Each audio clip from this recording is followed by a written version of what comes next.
Boa noite, pessoal. Tudo bem? Boa Boa noite. noite.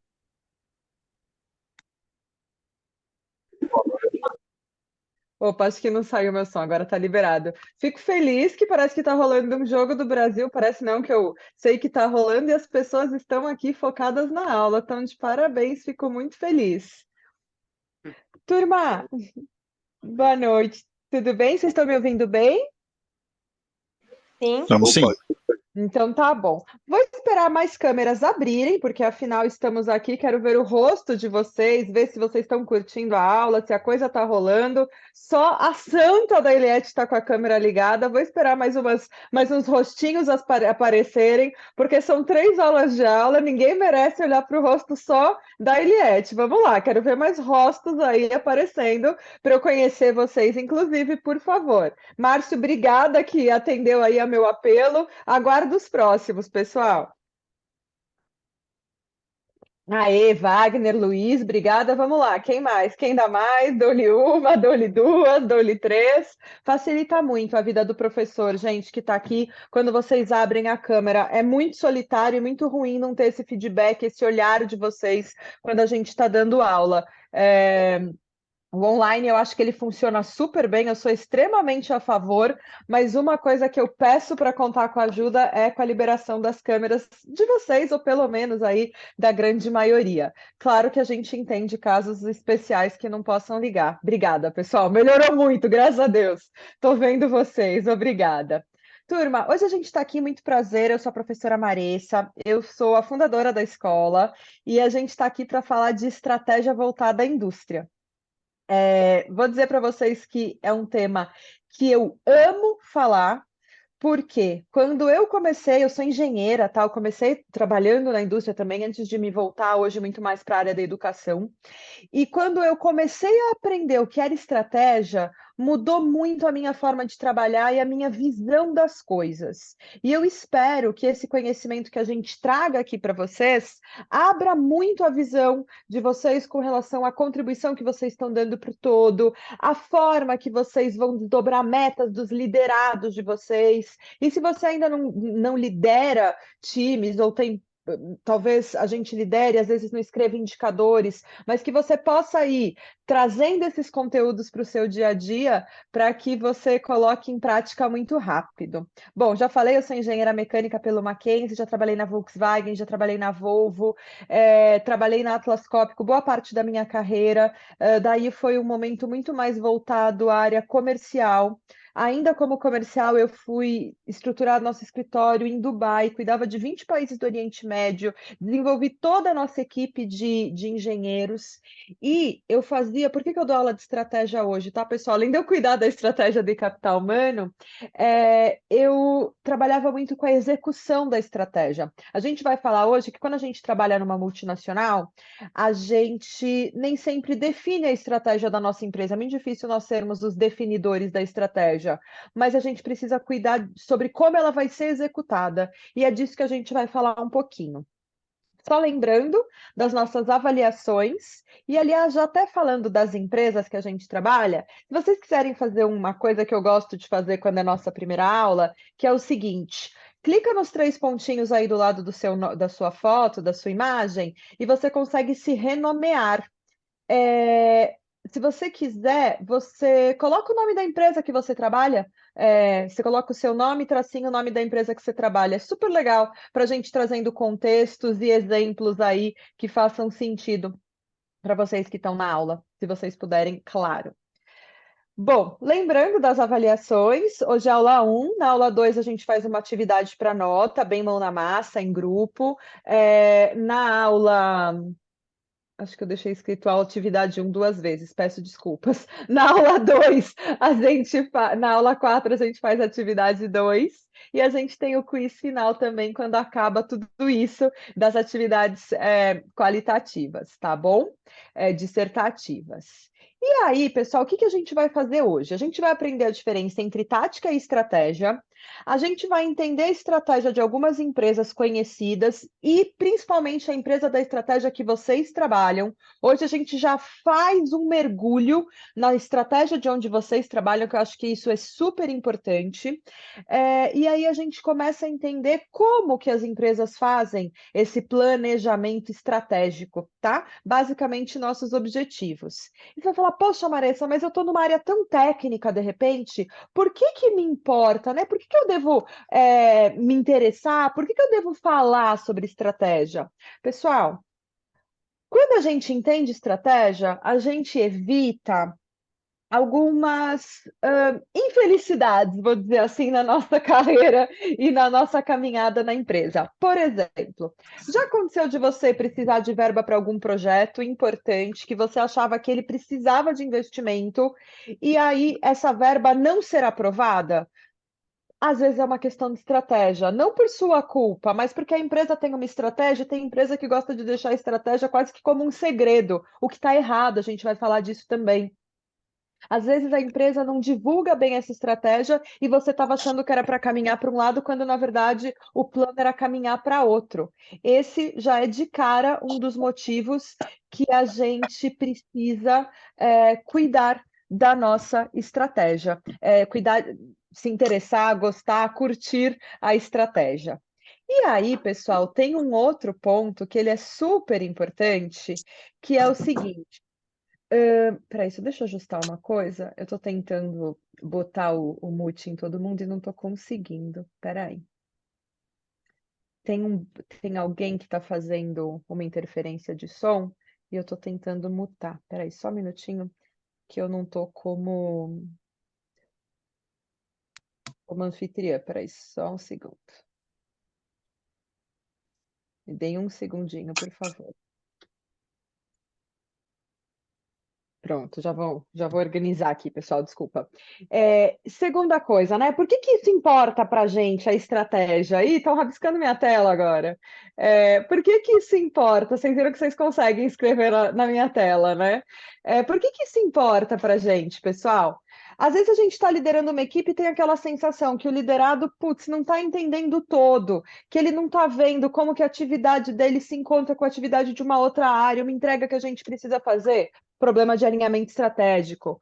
Poxa, às vezes eu não sei exatamente como desdobrar os objetivos principais da empresa para metas da minha área. Rola muito conflito a minha área, as áreas de suporte, as outras áreas. Problema de estratégia. Ou um outro ponto. Às vezes a gente trabalha numa empresa que é super burocrática, que para você conseguir a aprovação de uma coisa, você tem que fazer 512 passos num sistema, clicar para lá, clicar para cá, e a gente não consegue resolver as coisas.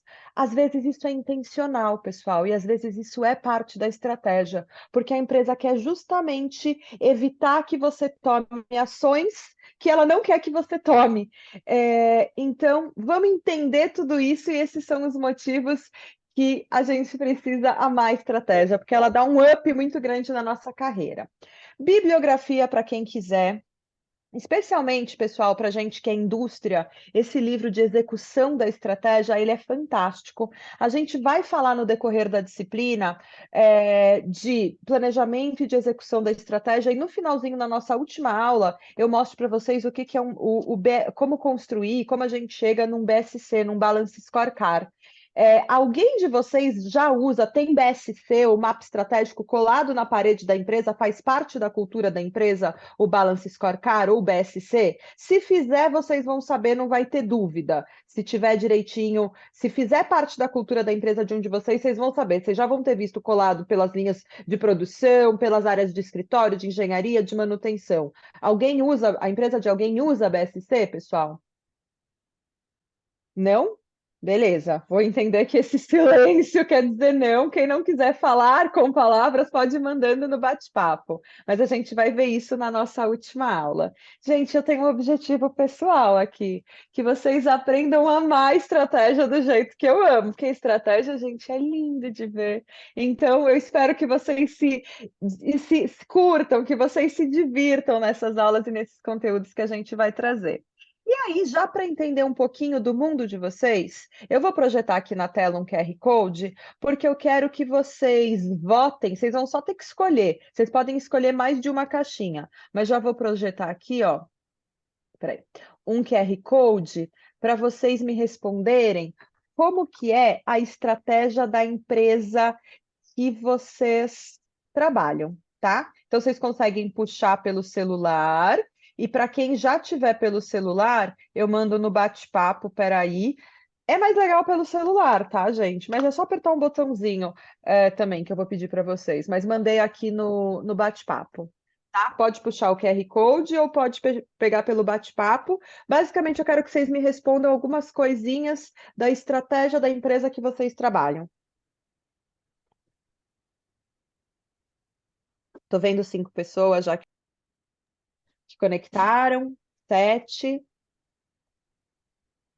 8, 9, tá subindo. E aí vocês já devem estar aparecendo para vocês responderem, ó, qual a estratégia? Se a estratégia é vender barato, se a estratégia é reduzir custo de produção, se atender com excelência, se você não sabe dizer, e tudo bem, gente, não tem demérito nenhum se você não souber dizer, tá? Atender um nicho específico com uma solução que poucos competidores têm, oferecer melhor produto com valor mais alto para clientes premium. 14 pessoas. Bom, olha só. Vocês devem estar vendo aí comigo. 2 pessoas disseram que a estratégia da empresa que trabalha é vender barato. 9 pessoas falaram que é reduzir custo de produção e 9 pessoas falaram que é atender com excelência. E aí, 2 atenderam um nicho específico com solução que poucos competidores têm, e outras 3 oferecer o melhor produto com valor mais alto para clientes premium. Legal que vocês responderam e vocês viram que era possível vocês escolherem mais de uma resposta. E aí eu já quero evoluir um pouco essa visão que vocês têm. Cuidado, se você, por exemplo, escolheu a opção vender barato e só a opção vender barato, se você escolheu a opção reduzir custos de produção e só escolheu essa opção, ou se você escolheu atender com excelência e só escolheu essa opção. Por quê? Estratégia, pessoal, nunca é uma coisa sozinha. Estratégia é sempre um conjunto de atividades. A estratégia de uma empresa nunca é apenas vender barato, nunca é apenas reduzir custo de produção. Uma definição completa de estratégia está muito mais aqui perto das respostas finais. Atender um nicho específico com uma solução que poucos competidores têm, oferecer o melhor produto com valor mais alto para clientes premium. Dentre as definições que eu coloquei aqui, essa que está em rosinha, é praticamente a única que faria sentido você escolher ela sozinha, como uma única caixinha que você assinalou. Então, minha primeira coisa, quando eu começo a ensinar estratégia, é isso: é trazer para vocês essa visão e esse cuidado. Estratégia nunca é uma coisa só, nunca é uma coisa sozinha que a empresa vai fazer. Estratégia, olha só, já vou falar a definição que a gente vai navegar nisso bastante. Estratégia é um conjunto de escolhas e de escolhe, determina que vai fazer para se manter competitiva com o passar do tempo. No final do dia, a estratégia está muito ligado a tudo que a empresa faz para o cliente continuar escolhendo comprar daquela empresa. E a gente vai se aprofundar nisso agora. Eu vou mostrar para vocês um vídeo bem curtinho, que ele é do nosso querido pai da estratégia. Não sei se vocês já ouviram falar, mas Michael Porter é o nome dele. Ele é o cara mais conhecido. Ele é o famoso. Peraí, deixa eu só ver. Acho que eu não estou compartilhando a tela certa. Peraí. Ele é o cara mais conhecido. Ele é o famoso pai da estratégia. E é super legal a gente ouvir a definição dele do que é estratégia, tá? É um vídeo de 1 minutinho, tá legendado. Caso eu acho que vai sair o som, mas caso não saia, tá legendado, tá bom, pessoal? Então vou dar o play aqui para vocês ouvirem. E prazer, conheçam o pai da estratégia, Michael Porter. Vai lá.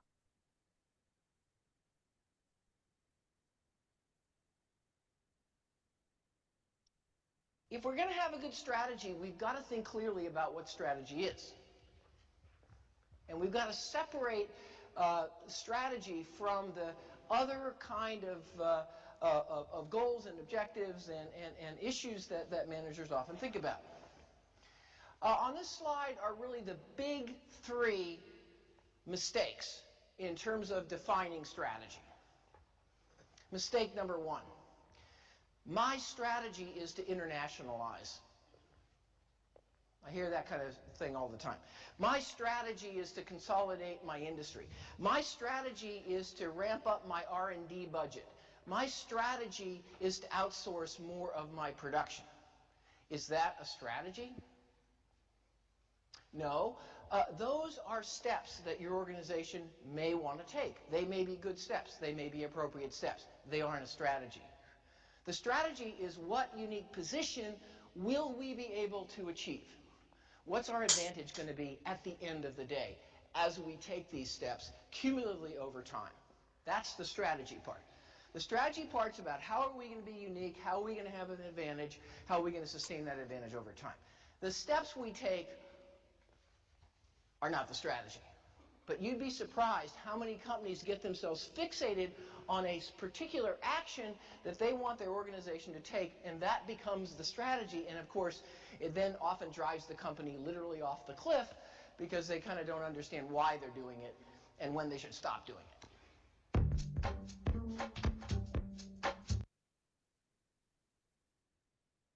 Deu para ouvir, pessoal, do Porter e conhecer este homem distinto que é o grande estudioso de estratégia? Cuidado, confundir os passos com aquilo que é realmente a estratégia que a empresa vai perseguir, tá? Primeira coisa, cuidado essa confusão. E ela é bastante comum, mas a gente precisa evitar daqui para frente, afinal, vocês são aí alunos de um MBA e esse erro agora não pode estar entre nós. Eu confesso para vocês que várias vezes eu vou nas empresas, vou fazer algumas reuniões e vejo pessoas até em posição de alto nível de liderança confundindo os termos. Me dá aquela coceirinha, eu falo, ai, senta, vou mandar um vídeo de uma aula para esse cara ver e não falar besteira do que é estratégia, porque a gente vê bastante. Turma, definições bonitas, estratégia é definição de futuro, das ações que a gente vai tomar, olhando para o longo prazo, falando de tudo aquilo que eu preciso fazer como empresa para eu sustentar vantagem competitiva de longo prazo. E a gente tem que tomar cuidado porque às vezes a gente confunde com as ações que a gente tem que fazer naquele trimestre para resolver um problema. Não. Normalmente, estratégia é uma coisa duradoura e ele é construído através de um processo, de um planejamento. E o mais legal da estratégia, apesar dela ser definida num planejamento, com uma série de ferramentas que a gente vai ver aqui, ela é uma coisa extremamente flexível, porque a gente precisa se adaptar ao mundo que a gente criou, ao mundo que a gente criou uma estratégia ao mundo que a gente criou, não, ao mundo que a gente criou uma estratégia e jogou lá, num mundo que a gente não controla. Então ela precisa ser uma coisa extremamente fluida para a gente conseguir se adaptar, porque afinal, gente, é adaptando a estratégia que a gente continua tendo faturamento, ou melhor ainda, gerando crescimento para as nossas empresas, para a gente garantir nosso sustento em cada empresa que a gente trabalha, tá? Bom, quando a gente está falando de estratégia, a gente tem diversos níveis de estratégia que a gente chama. E aí a gente tem as estratégias que são corporativas, que quer dizer, eu defino qual que é a minha expectativa de retorno, eu defino onde vão estar os meus investimentos de larga escala, eu defino qual que é o nicho que eu quero atender de clientes. Depois, cada unidade de negócio, se eu for uma empresa que tem várias unidades de negócio, desenha a sua estratégia muito mais voltada à competição, a como eu vou brigar com os competidores nesse mundo que eu quero vender. E depois, existe a estratégia funcional, operacional, que, como eu vou fazer uma boa execução, qual que vai ser o meu modelo de operação, qual que vai ser o nosso jeito de fazer as coisas para garantir que essa estratégia realmente aconteça. Na grande maioria das vezes, a gente tem, ou você é dono da empresa, e você define a Opa, rabisquei errado. Ou você é dono da empresa e você define a estratégia corporativa, ou você define a estratégia competitiva como head de uma unidade de negócios, de uma business unit, ou você é gestor e tem que atuar com a estratégia organizacional para as pessoas conseguirem executar as atividades no dia a dia. Mas o importante é a gente ter essa percepção, pessoal, que estratégia é o conjunto de ações que a gente vai fazer todos os dias para se manter competitivo no mercado, tá? Se me perguntarem, essa daqui é a definição mais legal que eu acho de estratégia. Porque ela explica o seguinte: é o que eu vou fazer para continuar ganhando as minhas batalhas do dia a dia, que é lá na ponta, eu tenho que ser comprado pelo cliente a quem eu desenvolvi esse produto. E só que eu preciso lembrar que estratégia tem um objetivo que é criar valor para todos os stakeholders envolvidos. E a gente vai ver um pouquinho o que é isso, criar valor, e quem são esses stakeholders que estão envolvidos nesse processo. Criar valor, pessoal, no final das contas, é o quanto eu consigo me diferenciar do meu concorrente e o cliente aceita pagar aquilo que eu estou pedindo. O cliente aceita pagar por mim para me ter como fornecedor dele, tá, pessoal? Criar valor é conseguir, no final do dia, que lá, se você faz um produto, por exemplo, que está lá numa prateleira de uma loja, ou se você é comprado por outra empresa, não importa. Mas criar valor quer dizer que o cliente, de alguma forma, escolheu trabalhar com você e não com a sua marca competidora, tá? Vou dar um exemplo para vocês. Eu, Maressa, adoro tomar café. E aí, tá a foto do pilão, mas na verdade, para minha casa, eu estou comprando o Três Corações Extra Forte, que já está quase R$ 25, pessoal. E aí, pela média que eu tomo de café, tem um dia da semana que a gente faz home office, que é hoje que a gente dá aula, pela média que eu tomo de café, eu calculo que ele deu uns 100 cafezinhos por dia. Legal, amo meu cafezinho Três Corações, todo dia de manhã passo na cafeteira, tá lá meu café, beleza. Acontece que quando eu preciso viajar, atender clientes, pegar voo, eu não tomo café em casa, às vezes não dá tempo, sai muito cedo, ou às vezes até tomo em casa, mas chego no aeroporto, eu preciso de mais um cafezinho antes de embarcar. E daí o que que eu faço? Vou lá e gasto R$ 10 no cafezinho expresso do aeroporto. Beleza, maravilhoso. Aí imagina o seguinte: estou querendo trazer um professor, uma professora, alguém bem descolado aqui para a nossa escola e resolvo levar essa pessoa a tomar um café ali na Starbucks, né? Porque quero mostrar que a gente é super inovador, que a gente é descolado. E, pessoal, Starbucks está abrindo a RJ no Brasil, tá? Não é no mundo. Nos Estados Unidos ainda está lá. Só que aí eu gasto R$ 20 só no meu copão de café e mais 20 e poucos reais no café da outra pessoa que eu convidei para conversar, pela experiência, porque escrevem meu nome no café, porque tem Wi-Fi e porque é um lugar legal de levar as pessoas. Beleza? Pergunto a vocês e gostaria de ouvir as vozes. Qual dessas três marcas, a Três Corações, o Expresso no aeroporto ou a Starbucks, qual dessas me gerou valor? O que vocês acham? Qual dessas gerou valor para mim como consumidora ou para os outros clientes? Starbucks. Starbucks, Eliette vota Starbucks, quem mais? Também acho Acho que que Starbucks. cada uma das três gera de acordo com o que você quer atingir, né? Vou dar uma medalhinha aqui para a resposta do Luiz. Pessoal, se em algum momento eu resolvi comprar as três marcas e gastar meu dinheiro com elas, as três me geraram valor em situações diferentes. Então, o primeiro mito da estratégia que a gente olhou é: não confunda tática com estratégia. Se eu não posso falar, a estratégia da minha empresa é vender barato, a estratégia da minha empresa é reduzir custo, porque isso é uma pontinha só do iceberg, estratégia vai muito além. Da mesma forma, eu não posso achar que só gera valor, só cria valor aquela que é a marca mais top, a marca mais cara do mercado. Na verdade, gera valor, cria valor a maioria das marcas que consegue ser escolhida pelo cliente num dado momento, tá? Então, segundo mito de estratégia que eu gosto de já tirar da nossa cabeça é esse.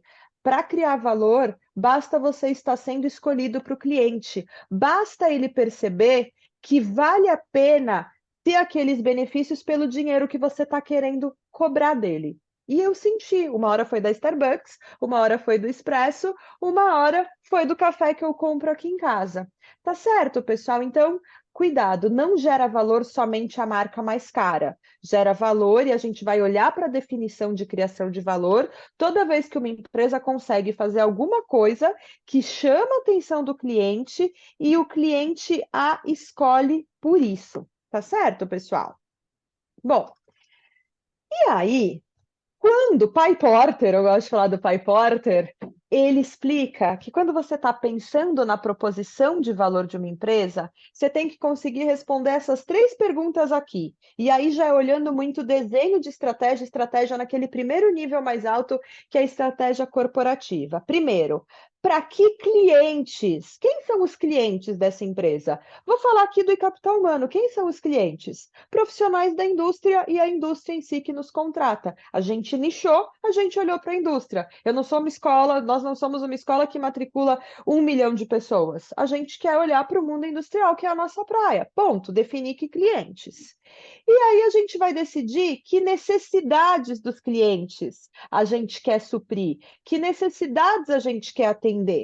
Legal, aqui a gente quer ter pessoas que querem se aprofundar em indústria com consistência, com conteúdo parrudo, que não querem só comprar um diploma, que querem realmente aprender de verdade e que querem aprender ferramentas bem práticas que no dia seguinte podem colocar em atuação, em prática, no dia a dia das suas empresas. Esse é um pouquinho do que a gente defende aqui. Então, a gente quer atender essas necessidades. E aí a gente olha e fala, que preço que você quer ir a mercado? Daí você tem algumas formas. Se você vai trabalhar no mercado que já tem competidores, você vai olhar o que as pessoas praticam e decidir como se posicionam. Mas, se você quer entender a estratégia de uma empresa, você precisa conseguir responder a essas 3 perguntas. E se você vai descrever a estratégia de uma empresa, você também precisa responder a essas 3 perguntas e ainda tem um upzinho que eu vou trazer para vocês. Mas o que é importante aqui a gente parar e pensar? Olha só, imagina que você tem R$ 1 milhão na sua conta, tá bom? E você resolveu que você quer abrir uma empresa. Que empresa que você vai abrir? O que você vai fazer? Basicamente, você pode falar, olha, vou procurar coisas que eu gosto, temas que eu gosto, vou para a área industrial, vou produzir alguma coisa que num investimento de equipamentos não seja muito intensivo, muito alto. Você pode mais ou menos ir por esse caminho. Mas a primeira coisa que você deveria fazer é olhar necessidades da população. Coisas que a população precisa e que hoje ela não está recebendo, seja na sua região, seja porque o custo não está legal, seja porque a qualidade não está tão boa. Então, sempre o ponto de partida de uma estratégia é dizer o que você está fazendo e para quem você está fazendo. Todos nós deveríamos conseguir dizer na prática por que que o cliente, o nosso cliente, o cliente da empresa que você trabalha, seja ele um cliente corporativo ou não, o porquê que ele escolheu trabalhar com a tua empresa. A gente precisaria conseguir ter essa resposta. E eu sei que alguns de vocês podem estar me ouvindo, né, e falando, poxa, Maressa, mas isso é básico. Gente, não é. Eu estava dando um treinamento justamente de planejamento e execução estratégica para um cliente nosso, e não é um cliente pequeno, tá? O programa de liderança deles tinha 130 líderes participando. E quando a gente estava num conteúdo parecido com esse, que eles precisavam escrever para a gente na atividade o que fazia o cliente lá na ponta escolher a empresa, um monte de áreas operacionais, administrativas também, tiveram dificuldade em dizer o que fazia o cliente lá na ponta escolher. Gente, para entender de estratégia, a gente não pode ter essa dificuldade. Mais ainda, eu quero compartilhar com vocês como que normalmente o cliente analisa para nos escolher, para ver se a gente está criando valor para ele. Em primeiro lugar, o cliente olha o que a gente chama de performance.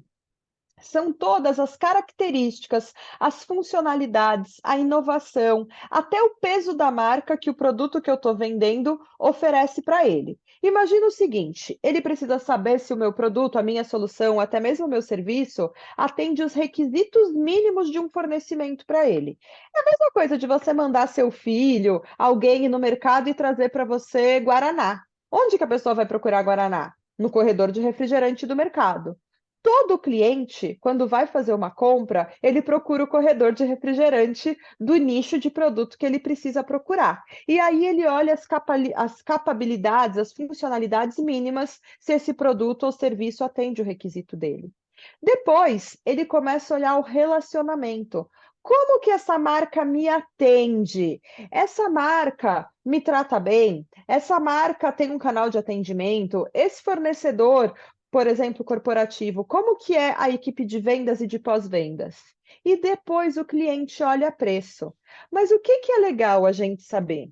Se o nível de performance for o melhor, for muito alto, o produto tiver muita qualidade, e o nível de relacionamento que a empresa promove for de extrema atenção, cuidado, é normal, o cliente vai entender que ele vai pagar um preço alto. O que não pode acontecer é o contrário, a gente está cobrando preço alto, tem uma boa performance, mas a gente se relaciona com o cliente de um jeito muito ruim. Essas intensidades, elas têm que se convergir, senão as coisas não ficam justificáveis. E é esse balanço que a gente precisa estar fazendo o tempo todo enquanto empresa, porque todas as aquisições, principalmente quando a sua empresa oferece, vende produtos para outras empresas, é olhando performance, relacionamento e preço. Uma coisa não está separada da outra. E aí, eu já vou deixar essa pulguinha aqui na orelha para a gente fazer uma atividade já já, que você consegue descrever quem são os clientes da empresa que você trabalha? Você sabe o perfil? Você sabe o tipo de segmento? Eu estou atendendo uma empresa e é justamente numa consultoria de estratégia. E eles tiveram a maior dificuldade para definir qual que é o perfil de clientes que a empresa atende.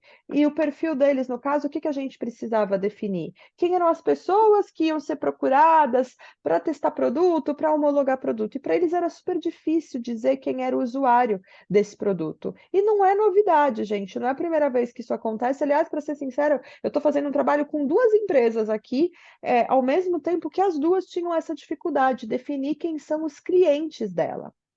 E aí, pessoal, eu gosto de mostrar esse material para vocês. Eu fiz um curso na Colômbia de marketing B2B.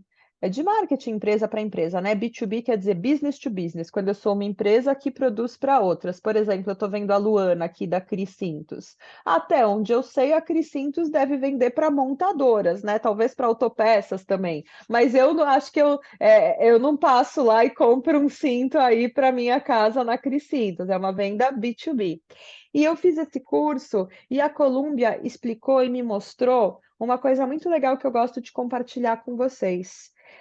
Se é uma definição da proposição de valor das empresas que a gente trabalha. E aí ela falava o seguinte: para cliente tal, que é o meu objetivo, a minha empresa, Cris Cintos, por exemplo, ela é a melhor escolha por causa entrega rápida, qualidade, preço justo, por exemplo, entre os competidores. Fala o nome dos competidores, porque, já falei, né? Entrega rápida, qualidade, por exemplo, preço justo.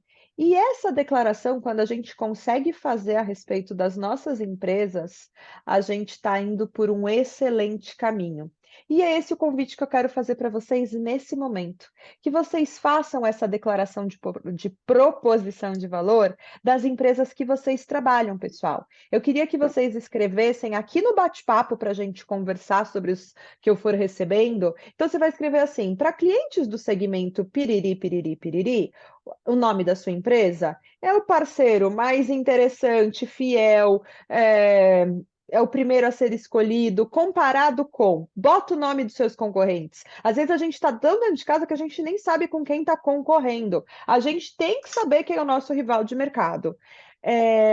Por quê? Por causa disso, disso, disso. Olha só, esse aqui foi essa disciplina estava rolando mês passado para as turmas de liderança, com suas devidas adaptações, e aí eu peguei o exemplo dessa empresa, que essa pessoa da Vanderhust faz o MBA de liderança. E aí eu deixei como que ficaria a proposição de valor dela. Para indústrias de grande porte, que sofrem com paradas não programadas, a Vanderhust é o melhor parceiro em fornecimento de correias transportadores entre Águia e IPC Industrial. Eu que pesquisei os concorrentes, porque ela não tinha mandado na escrita dela, não. Porque oferece atendimento 24 horas, 7 dias da semana, estoque a pronta entrega e equipe disponível para emergências. Isso é uma baita proposição de valor. Tá, explicando quem é o cliente-alvo, falando quem são os concorrentes, porque a gente está no mundo competindo, e falando por que que o cliente escolhe ela.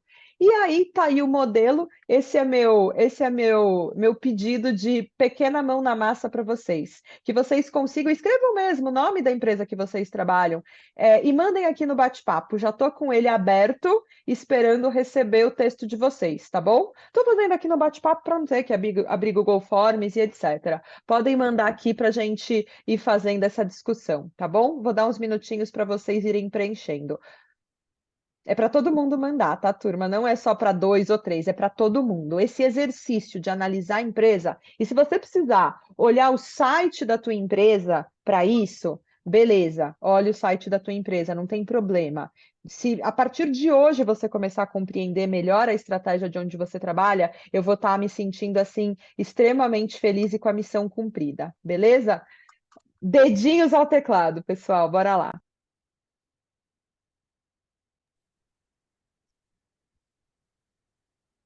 Recebi 2 por enquanto, tá aí aparecendo, a gente já começa a falar. Tô dando um minutinho para todo mundo mandar.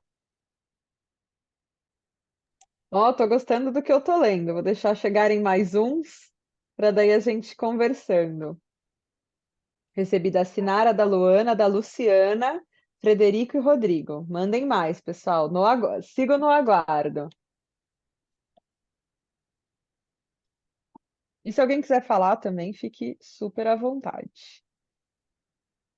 Vou ler já um que eu gostei muito. Tá chegando mais. A mulherada detonando, ó, da Eliette. Gostei, meninas. Olha só, pessoal. Vou ler alguns, tá?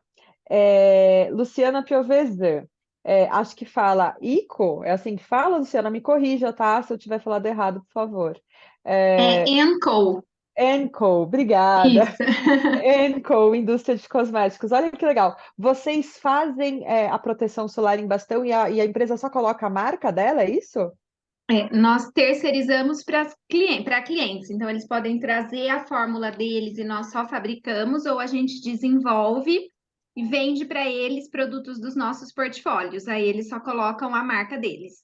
Nossa, que legal, que legal. Olha só a definição aqui da Luciana. Para você que quer criar sua própria marca de cosméticos, a Anco é a parceira que você precisa. Expertise em protetores solar em bastão, com alto fator de proteção, prazo de entrega de 45 dias, condição de pagamento e 500 unidades mínimas, nos coloca como indústria mais acessível que Lipson e Alva. Legal, ela começou a dizer aqui por que que o cliente escolhe, conhece quem são os concorrentes, e legal, para você que quer ter a sua própria marca de cosméticos, conseguiu nichar. Vou ler o da Luana. Para clientes automobilísticos e montadoras, a Cris Cintos é o parceiro mais ágil comparado com a Autoliv, devido aos seus processos serem verticalizados e a sua capacidade produtiva para atender novas demandas dos clientes. Luana, fantástica sua definição. Show. É isso aí. Conseguiu mostrar quem era o nicho de cliente, explicou por que vocês são os mais ágeis, a escolha com o concorrente e o porquê, falando de processos verticalizados. Inclusive, a gente vai falar um pouquinho de verticalização na aula 3. Perfeito. Sinara, clientes do segmento do vestuário, Ritmo e Confecções é a parceira mais atualizada nas tendências de moda, comparada com a Vanelise. Temos uma equipe altamente comprometida e competente para entregar o que o nosso cliente precisa. Legal. Deixa eu ver quem mais aqui. clientes do segmento da construção civil e até mesmo você que necessita de uma escada doméstica ou industrial, a Botafogo Lar e Lazer é o parceiro mais confiável comparado com a Mor, conheço a Mor, de ouvir falar, né, de comprar cadeira, porque todos os nossos produtos são certificados pela Inmetro, legal. Rodrigo, a empresa onde eu trabalho tem como principal cliente a indústria de celulose e papel.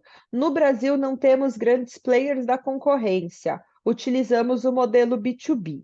Rodrigo, não sei se foi de propósito, mas aqui eu não consegui saber exatamente o que você faz, a empresa faz. Uma boa definição, né, de proposição de valor, e tudo bem se você não quiser, se foi de propósito, se você não quis revelar, mas é legal também numa proposição de valor a gente explicar um pouquinho do que é isso que a empresa já faz. Utilizar o modelo B2B, beleza, você atende empresas, você atende a indústria de papel e celulose, ok. Mas o grande ponto é você conseguir entender assim, legal, eu não tenho no Brasil grandes concorrências, mas é só por isso que eu sou escolhido pelos meus clientes? Ou é porque tem um atendimento legal, um prazo legal, um preço justo? E essa é a análise que eu acho que dá para a gente aprofundar um pouco mais.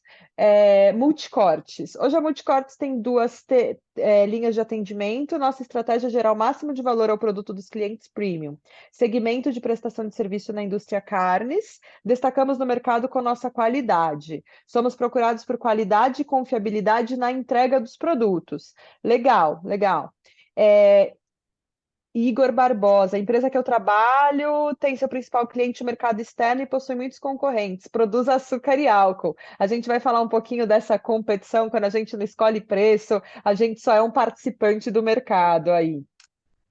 Para empresas revendedoras de molduras residenciais, Sólida Brasil oferece o melhor custo-benefício, fabrica em madeira pino certificada, trabalhando com diversos perfis e se adaptando ao desenho do cliente. Legal. Adevaldo, para indústrias do setor de alimento, a Terios tem uma ampla gama de tipos de açúcar ser fornecido, VHP, cristal, 2, refinado e amorfo, tendo sempre a qualidade do produto como valor, legal, como principal valor. Márcio Manuel, estratégia da empresa Norion focada na inovação e desenvolvimento para a criação de produtos químicos avançados e soluções inovadoras. Que legal. Também alinhada com a responsabilidade social, foco no cliente, expansão global. Excelência operacional, legal, aprimorar eficiência, cultura organizacional forte, legal. E depois, Márcio Manuel, conta pra gente para onde vão esses, aqui, dentro das principais plantas de celulose e papel, produzindo e gerenciando produtos químicos, obrigada, utilizados na produção da celulose, perfeito, era isso que eu ia perguntar, você já trouxe aqui também. Vinícius, Ibiporá implementa produtos padrões e personalizados, estruturas reforçadas para transportes frigoríficos pendurados e 2 modelos de gancheiras em qualquer rodovia do Brasil e nacional. Vinícius, por que o cliente te escolhe? Chiara, VEG, tem um exemplo da VEG já aqui. A VEG é o melhor parceiro em fornecimento de equipamentos elétricos, comparando com Hitachi e Siemens, por utilizar apenas produtos de alta qualidade e por oferecer portfólio completo para atender às necessidades dos seus clientes. One Stop Shop, legal. Para clientes do segmento de extrusão, de alumínio, Tecnoperfil, parceiro mais indicado com um portfólio de perfis desenvolvidos de acordo com a cada necessidade. Aí faltou um pedacinho, apropriado para a sua, e já veio do Capace. Uma coisa, vou pegar esse exemplo aqui, tá? Do Marcelo Capace, para clientes do segmento de extrusão de alumínio. E aí, pessoal, quanto mais específico a gente for, poxa, qualquer pessoa que faz extrusão do alumínio é um cliente para Tecnoperfil? Ou quem faz extrusão de alumínio, por exemplo, buscando alto nível de qualidade? Ou quem faz extrusão de alumínio buscando baixo custo? Isso que é legal a gente conseguir identificar também, tá certo? Aí estou pegando aqui do Marcelo Silva, Extrematec, parceiro ideal no momento mais inesperado, parada de máquina e quebra, comparado com qualquer outro tipo de empresa que presta manutenção industrial. Que legal, porque tem um atendimento diferencial a qualquer hora do dia ou da noite. Show! Muito bem essa definição aqui. Daí eu imagino que você não tem um bom mapeamento dos seus concorrentes, por isso não citou nenhum. Luiz Júnior, JDE, para clientes dos segmentos de café torrado e moído, a JDE é melhor. Por isso que ele falou do café, pessoal, Foi o Luiz que falou do café na hora que eu dei o exemplo, gostei. Para clientes do segmento de café torrado e moído, a JD é a melhor escolha, porque Pilão oferece uma linha completa de produtos, perfeita para o trabalho ou para desfrutar em casa, em situações especiais ou cotidianas, tem um portfólio completo, oferece experiência ao redor de uma xícara de café e de chá, através das cápsulas, desculpa, café torrado e moído, se diferenciando dos concorrentes por aroma e sabor o mais forte do Brasil. Legal, pessoal, legal. Se eu consigo citar os diferenciais da minha marca, quem é o meu cliente que escolhe comprar de mim e quem é o meu competidor, eu já estou meio caminho andado para conseguir entender o que é a estratégia da minha empresa. Se você teve dificuldade em levantar um desses três elementos que eu falei, dá uma estudada, pergunta, entenda. Maressa, às vezes eu sinto que a estratégia da minha empresa está guardada a sete chaves. Senta com o seu gestor, com o seu líder direto e conversa. Fala, olha, a minha percepção da estratégia da empresa é tal. Você concorda comigo que essa é a verdade, que essa é a percepção correta? São discussões que valem a pena a gente ter. Tá certo, turma? E aí, deixa eu fazer uma pergunta. Vocês estão fazendo duas pausas na disciplina anterior, duas pausas de 10 ou uma só maior? Duas de 10? Então tá. Então vamos fazer uma pausa de 10 agora. A gente retorna às 8h17 e depois a gente tenta fazer mais uma. Beleza, pessoal? Então uma pausa antes de continuar, assim todo mundo respira. Até já. 8h17 a gente. Pode ser 8h20, vai, 13 minutinhos de pausa. Até já já.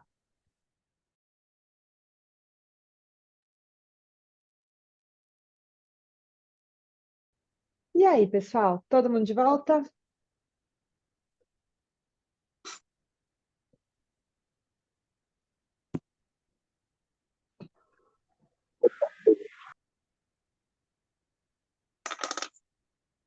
Beleza, bora lá.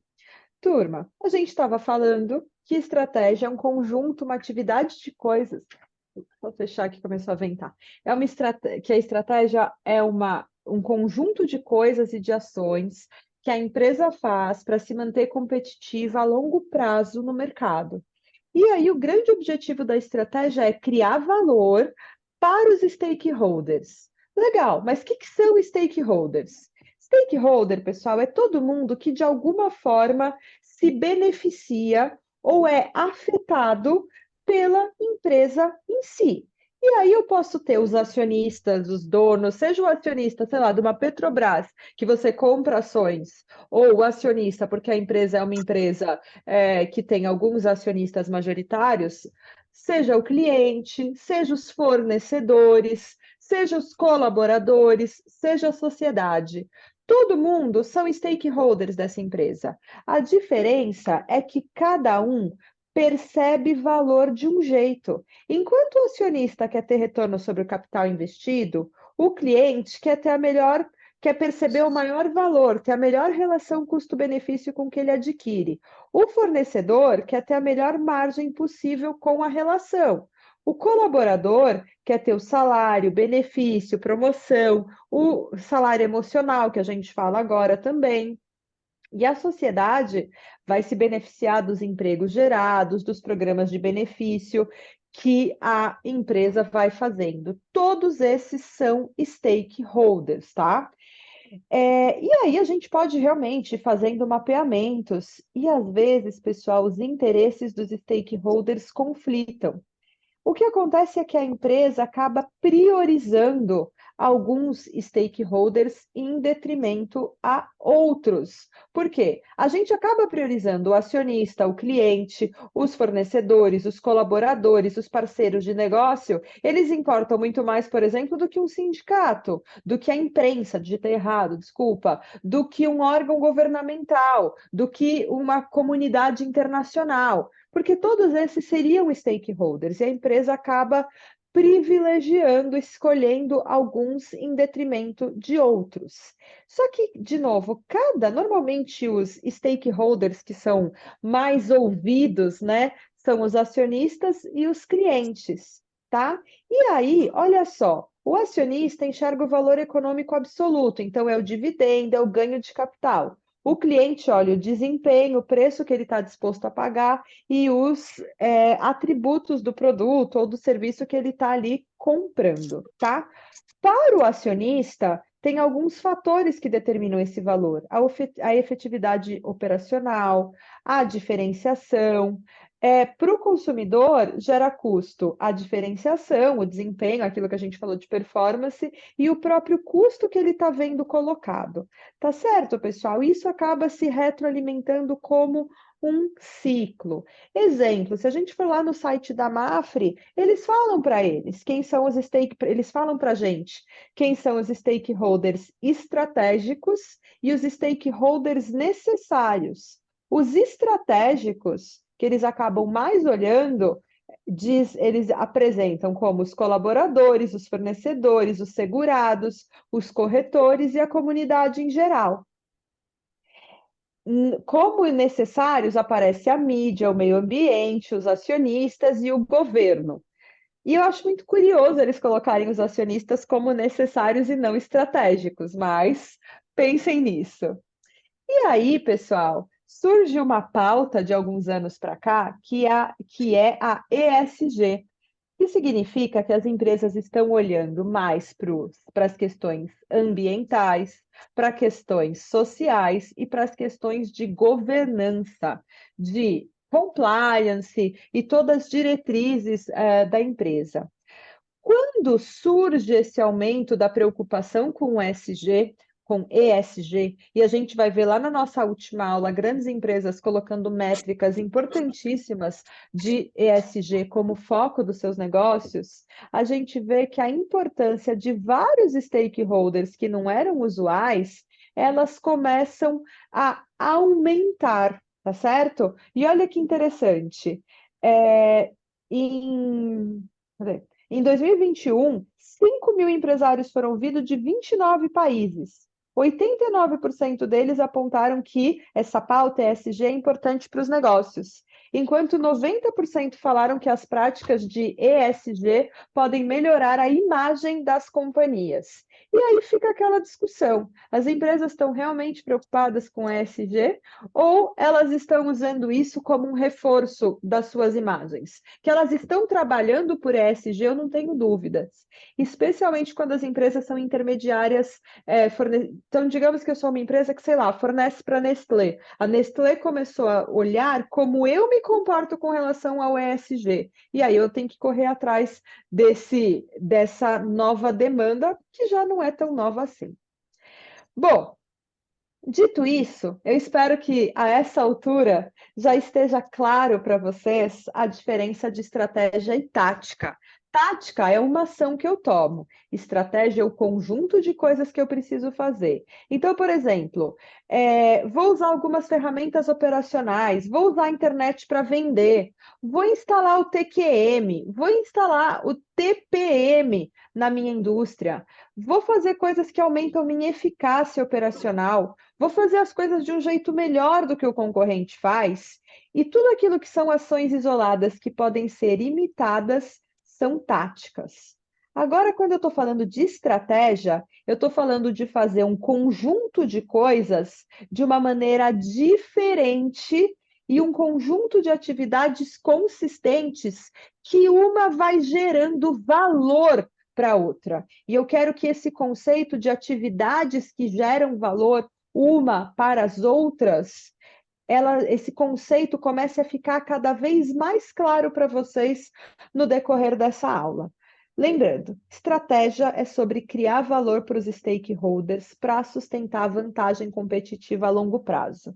E aí, falei que a gente tinha um exemplo aqui da WEG, eu quero que vocês olhem comigo, que a gente analise juntos as declarações de estratégia de algumas empresas. Então, o CEO aí da Chiara falou numa entrevista, o Harry Schmelzer Jr., destacou as grandes estratégias que alavancaram os negócios da WEG. E aí ele falou assim: a WEG persegue duas grandes estratégias. A primeira é o crescimento contínuo e sustentável.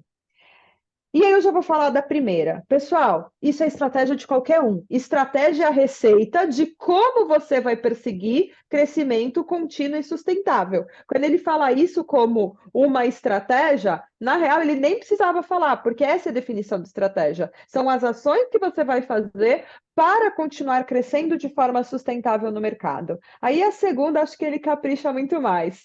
A segunda é o direcionamento dos novos negócios. Agora acho que ele começa a trazer um pouco mais de luz ao que é estratégia. Nós investimos cada vez mais para fazer com que as nossas soluções sejam eficientes e contribuam para um mundo mais sustentável. Legal. Então, quem trabalha na VEG já sabe, estamos procurando crescimento sustentável, olhar para novos negócios, de forma que o mundo seja mais sustentável também com soluções eficientes. Legal, deu um bom norte aqui para a galera. Agora vamos olhar no relatório do Banco do Brasil. Eu sei que a gente está com uma turma industrial, mas eu achei super legal essa declaração que o Banco do Brasil fez da estratégia. E já reparem aqui, ó, período 23 a 27. Uma coisa importante, estratégia não é uma coisa, a gente adapta a estratégia às mudanças de mercado, mas o core da estratégia, o grande direcionamento, não é uma coisa que vai mudando com o vento, tá? E aí ele fala assim, ó, alinhamento com as diretrizes estratégicas definidas na visão holding, na visão de toda a gestão, vamos chamar assim, da administradora do Banco do Brasil. Oferecer soluções que propiciem a melhor experiência para o cliente, ampliando a base de clientes engajados, está falando do cliente. Criar valor e gerar resultado sustentável para a companhia e BB na visão acionista, patrocinador, instituidor ou administrador. Atuar em prol da sustentabilidade, promovendo os negócios ASG, que é a tradução do ESG, e o desenvolvimento da sociedade, e acelerar a transformação digital e inovação. Maravilhoso! Ele definiu super bem as diretrizes para a estratégia. Só não sabe para onde ir quem não está antenado dentro do BB e quem não lê isso. Bosch, o que fazemos? Só vou ler o finalzinho aqui dessa parte retirada do site deles. O objetivo estratégico do Grupo Bosch é disponibilizar inovações para uma vida conectada com produtos e soluções que contêm inteligência artificial ou que foram desenvolvidos ou fabricados por meio de inteligência artificial. Com isso, a Bosch aprimora a qualidade de vida em todo o mundo com produtos e serviços inovadores concebidos para fascinar, e assim cria tecnologia para a vida. E eu acho super curioso esse negócio da Bosch. Vocês sabem que a gente faz treinamentos, a gente tem uma linha de negócios aqui muito forte de treinamentos corporativos. E a gente tem um contrato com a Bosch de terceirização de treinamento da força de vendas e de marketing deles. E quando a gente começou a trabalhar com a Bosch, uma das primeiras coisas que eles falaram foi justamente isso, que eles são uma empresa que gera tecnologia para a vida. Eles vivem muito forte essa estratégia. E eles falam muito do caminho da inteligência artificial e o quanto eles estão olhando para esse negócio. É uma diretriz super clara de estratégia também, porque ela fala muito de inovação. Então, se você quer trazer se você trabalha na Bosch, você quer trazer uma inovação e ela não envolve inteligência artificial, você já sabe que talvez seja mais difícil você realmente trabalhar com isso e ter suporte para o teu projeto. Mas a Bosch já deixa bem claro que o negócio deles é olhar para a inteligência artificial. Todo mundo que trabalha lá dentro sabe que as antenas estão, direcionando inteligência artificial. E aí, por último, mas não menos importante, para a galera que é da área química, eu deixei aqui a estratégia corporativa da BASF, a mesma coisa, tirada do site deles. E eu acho super legal que eles fazem essa definição de níveis estratégicos. Na BASF, somos apaixonados por química e pelos nossos clientes, né, e nossos clientes. Queremos ser a empresa química líder mundial para os nossos clientes, crescer lucrativamente e criar valor para a sociedade. Graças à nossa experiência, nosso espírito inovador e empreendedor e ao poder da nossa integração, Verbund, que eu esqueci o que é, se alguém quiser olhar, eu já olho de novo, esqueci o que é, porque eu tinha olhado e me deu branco agora. Damos uma contribuição decisiva para mudar o mundo para melhor. Esse é o nosso objetivo. Eis o que nos impulsiona e o que fazemos de melhor. Criamos química para um futuro sustentável. Meu, maravilhoso. Eles querem ser uma empresa química que vai ser líder, querem criar valor, têm experiência, têm espírito inovador e empreendedor, e querem contribuir para um mundo melhor. Maravilhoso. Isso me dá todas as diretrizes que eu preciso? Não, eu ainda preciso de muito mais. Legal. Eu quero ser líder mundial para os nossos clientes como indústria química. Será que eu forneço tudo que existe como químico? Acho que não, né? Então, trazer ter uma boa definição de estratégia corporativa não significa que eu estou alinhando toda a minha cadeia, todos os meus colaboradores. Significa que eu estou dando um norte, mas que eu ainda vou ter que dar muito pano para manga, eu ainda vou ter que dar muita informação para realmente conseguir colocar todo mundo na pegada de execução correta. E aí, quando eles começam a direcionar um pouco mais, eu peguei aqui da BASF. Deixa eu ver se esse já é da BASF Brasil. Não, ainda não, é da BASF América do Sul. Nosso amplo portfólio de produtos significa que estamos ativos em muitas cadeias de valor e redes de criação de valor. Utilizamos várias estratégias comerciais que nos adaptamos às necessidades de indústrias e mercados individuais. Estes vão desde a liderança de custos em produtos químicos básicos até soluções personalizadas e específicas do sistema para o cliente. Repara a diferença de tom? Era a mesma empresa. Lá, eles estavam falando da estratégia corporativa como um todo.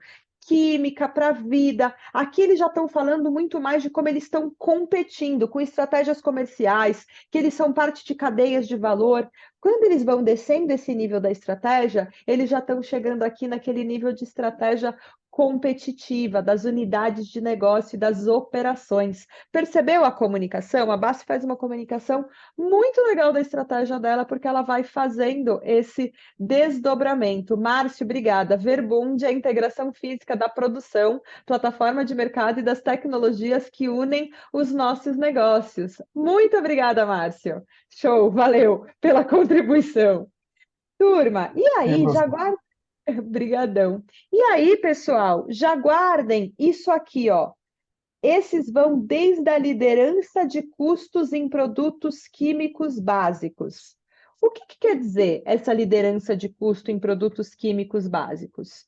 Normalmente, produto químico básico é uma commodity, é o que outras empresas podem oferecer com poucos diferenciais. Eles estão dizendo o seguinte: se eu não tiver uma solução personalizada, se eu estiver falando de uma commodity, eu vou tentar ter o preço mais barato possível da commodity para garantir o mercado, mas eu também vou ter soluções personalizadas e específicas para o sistema do meu cliente.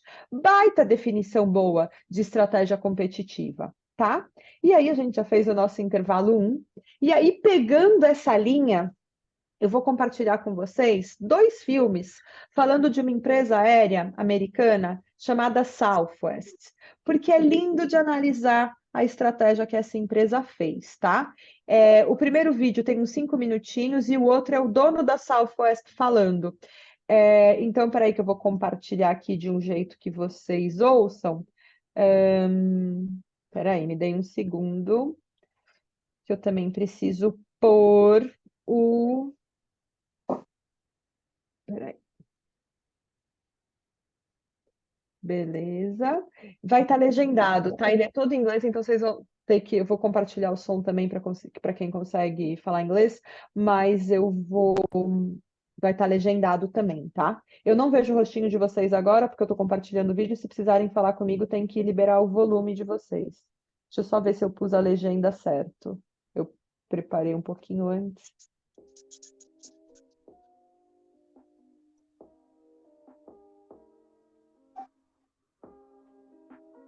Espera aí.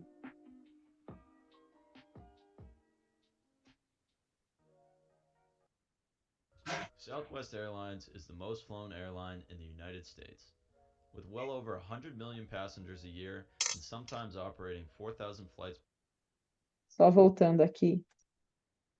Pronto. Southwest Airlines is the most flown airline in the United States, with well over 100 million passengers a year and sometimes operating 4,000 flights per day during peak travel seasons. Southwest has become the go-to for travelers hoping to get from A to B at a low price. However, it wasn't always as popular. This titan of industry used to only legally be allowed to fly in the state of Texas, until deregulation of the industry in 1978 allowed it to cross state lines. This is the story of how an airline that started from offering a few flights a day became one of the most frequently flown in the world. Southwest Airlines, initially named Air Southwest Company, was established in 1967 by Herb Keller as a strictly intrastate airline within the borders of Texas. The company would later go on to change its name to Southwest Airlines in 1971. From the very beginning, Southwest was under attack by competitors due to Southwest's business model of undercutting prices and gaining its reputation as a low-cost carrier.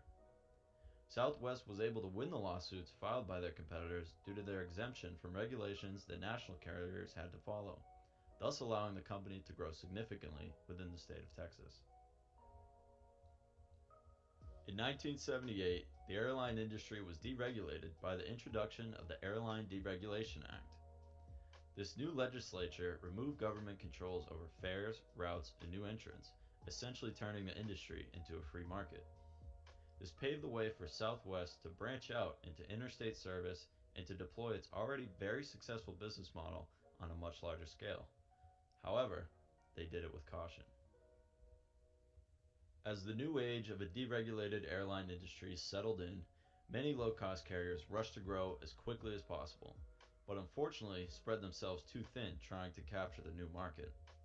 Due to the nature of low-fare pricing and the inherently sky-high costs of running an airline, 8 major U.S. carriers and over 100 smaller airlines went bankrupt from 1978 to the early 2000s. American staples such as Pan Am, Eastern Airlines, and Trans World Airlines all suddenly vanished due to their hasty approach to conquer new markets. So what did Southwest do that differentiated themselves from everyone else? They used their heads. Southwest has always known what their business model is, and they have always stuck to it. They make their money being the cost leader in the industry. It is their brand, and that is where they deliver value to the consumer. However, being a cost leader means that you also must focus on your cost due to the smaller profit margins from lower fares. Southwest does this in a number of ways.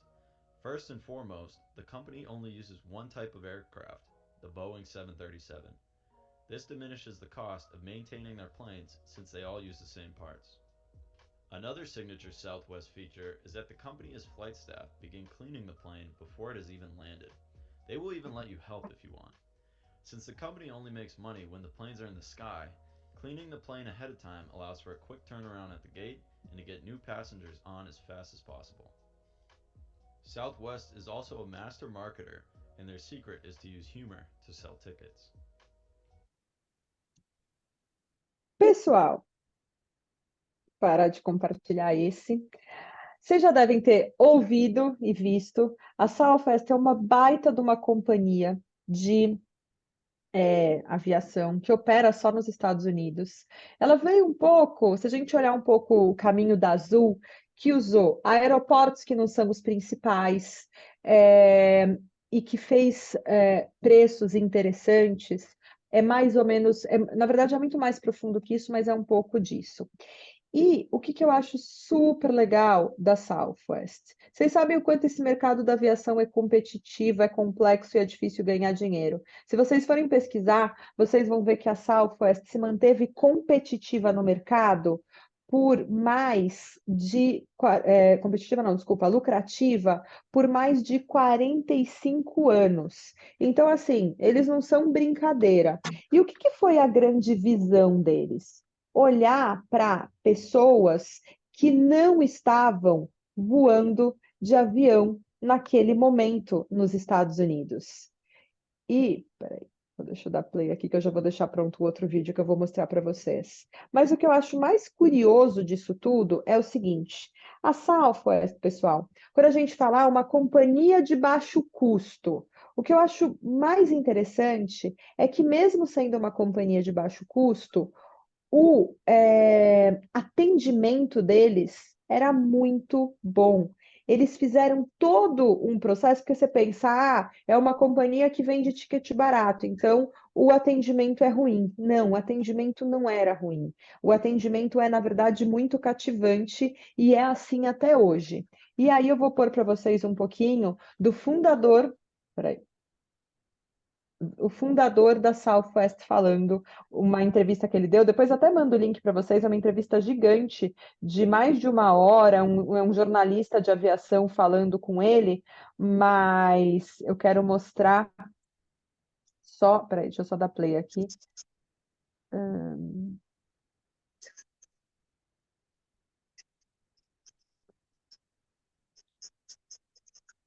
Quero mostrar para vocês, espera aí, pronto, vou dar play. Se alguém falou comigo, eu não ouvi. Went on to become Secretary of the Navy. So you were 1-0 really in your one political campaign. Well, yeah, and I got involved in others as a byproduct of that. Daqui para frente, que eu quero que vocês ouçam. Tá aparecendo uma agenda, é isso mesmo que tinha que aparecer? Ah, não. Não, minha agenda não. A agenda só está na minha tela aqui para lembrar tudo que eu tenho que fazer. Obrigada por avisar. Não, eu compartilhei a tela errada. Peraí, obrigada por avisar. Ó, peraí, vamos voltar. Esse rapaz careca, ele é o entrevistador. Went on to become Secretary of the Navy. So you were 1-0 really in your one political campaign. Well, yeah, and I got involved in others as a byproduct of that. Isso que importa daqui para frente, tá? Desse pretinho para frente. Vou deixar só uns minutinhos vocês ouvirem. Well, the conversation came up because Rollin became a client of mine, and so I represented his little airline, Twin Beach, operating short haul out of San Antonio, and he got into a squabble with a partner, and I got that straightened out for him, and then he became a law client of mine on a regular basis. And his banker was John Parker at the Alamo National Bank, and he was talking to John one day, and John had just gotten back from California. And John said, you know, for $11.43, I flew from San Diego to San Francisco on Pacific Southwest, later PSA. And he said, why don't you think about starting something like that in Texas? Because Texas had the basis for that.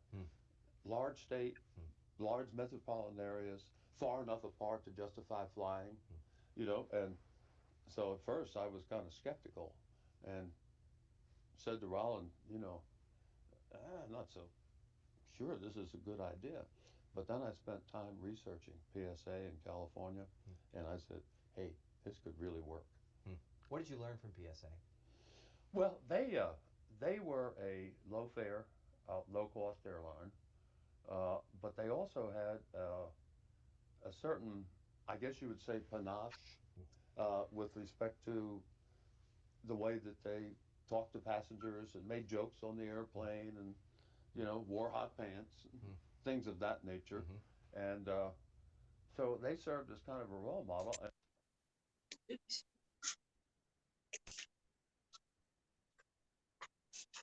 Because the board said in '69, we're going to have to shut down because we've run out of money. And we can't afford this litigation anymore. And I said, well, how about if I do it for nothing and pay the cost out of my own pocket? Tough to turn that down. And then if we ever get started, you know, you can reimburse me. And they said, well, that sounds okay.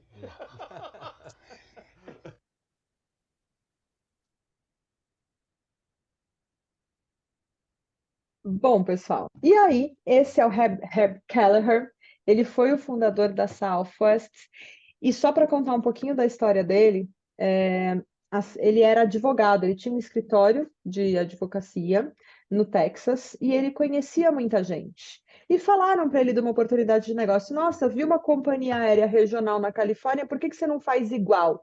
Que é pegar as pessoas super baratas, passagens super baratas, para pegar as pessoas que não estão voando, mas com um jeito de atendimento ainda assim de muita qualidade.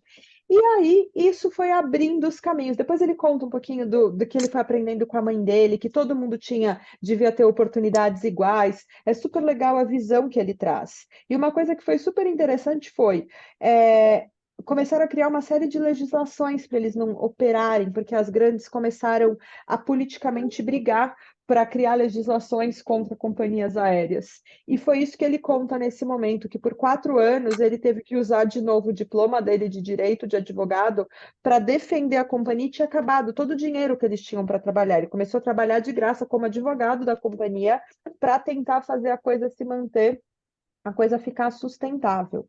Mas por que que ainda assim eu estou mostrando para vocês todo esse exemplo da Southwest?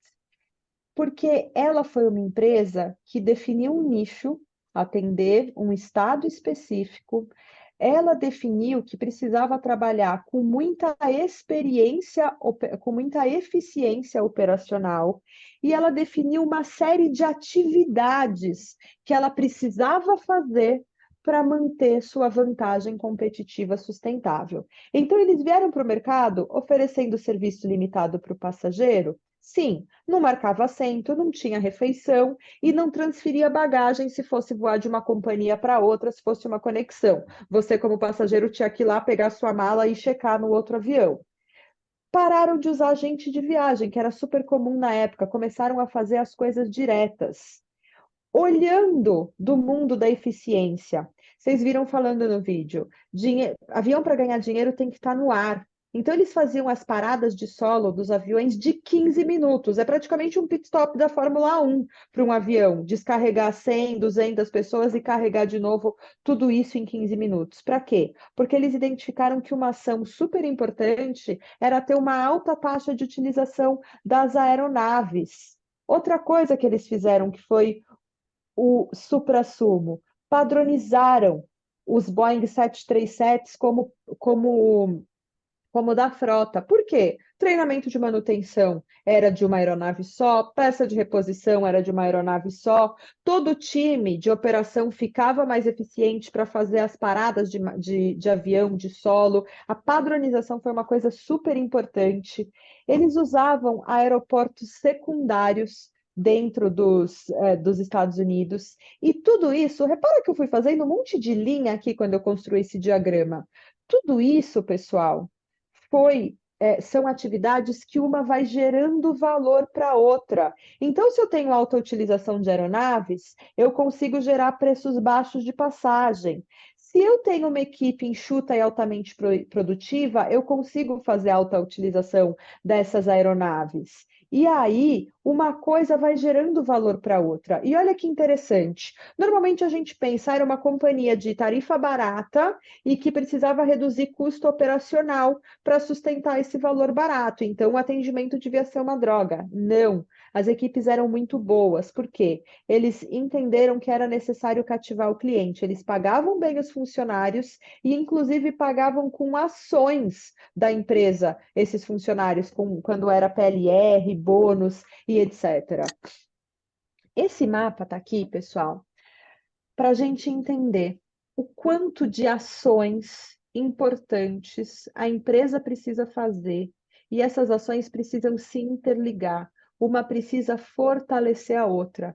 Nenhuma dessas ações é feita sozinha, executada sozinha por uma área. A gente precisa, uma empresa que tem uma boa estratégia, consegue ter essas ações muito interligadas, uma gerando valor para a outra, uma sustentando, uma suportando a outra. E a gente precisa entender como é que a gente está nesse cenário. Observa que nesse mapa a gente tem atividades muito importantes, são competências, são coisas que a Southwest faz que faz o cliente lá na ponta escolher voar com a Southwest. Então, quando a gente olha para o objetivo de ser uma companhia de baixo custo, de eficiência, a venda é direta, o avião é padronizado, não tem assento marcado, a troca de pessoas tem que ser rápida em solo. Mas, para dar um atendimento bem feito, eles treinaram os colaboradores, o salário é legal, fizeram acordo com o sindicato, tudo isso, o funcionário tem ações da empresa e, pessoal, essas atividades vão se interligando. E aí que vem a diferença e por que Porter fala que ter só um monte de tática é um veneno, mas ter uma estratégia é solução. Porque quando você tem uma estratégia, as táticas vão gerando valor, vão se sustentando, vão se fortalecendo umas às outras. E aí eu queria que vocês refletissem um pouco. A gente já olhou no exercício anterior que vocês mandaram aqui no bate-papo, a gente já parou para refletir por que que os clientes compram da sua empresa. E se eu te pedisse para desenhar, não vou pedir, mas e se eu te pedisse para desenhar um mapa de atividades igual esse da Southwest? O que que você ia colocar como atividades principais que a empresa faz para garantir que isso aconteça? Que atividades que você ia colocar lá? E ainda uma reflexão, porque a gente vai explorar bastante essa ideia. E a grande pergunta, como que está a sua contribuição para essas atividades que são principais da empresa? Tá certo? Reflexão que a gente vai se aprofundar nisso no decorrer dessas nossas 4 aulas. Aí eu quero trazer um conteúdo para vocês que às vezes a gente vê. Lembra que eu falei lá da BASF? Estava lá, liderança de custo. Eu falei, grava essa palavrinha aqui nessa parte da estratégia competitiva da BASF, porque apesar de estratégia não ser um algoritmo, existem 3 estratégias genéricas que a gente usa para entender como que as empresas estão se posicionando, tá? Primeira estratégia genérica, e aí se eu falar, a minha empresa tem uma estratégia genérica de custo, tudo bem, dá para entender do que você está falando, é o seguinte, a empresa faz exatamente a mesma coisa do que as outras e tenta se diferenciar pelo preço. Então eu tenho aqui, ó, um marca-texto da Faber-Castell e eu tenho um marca-texto genérico, que eu não sei nem a marca dele. Eu tenho um marca-texto genérico. Esse cara aqui está simplesmente sendo um marca-texto, ó, não tem nem nome. E eu comprei ele numa loja barata. Essa empresa persegue uma estratégia genérica de custo. O que eu quero dizer com isso?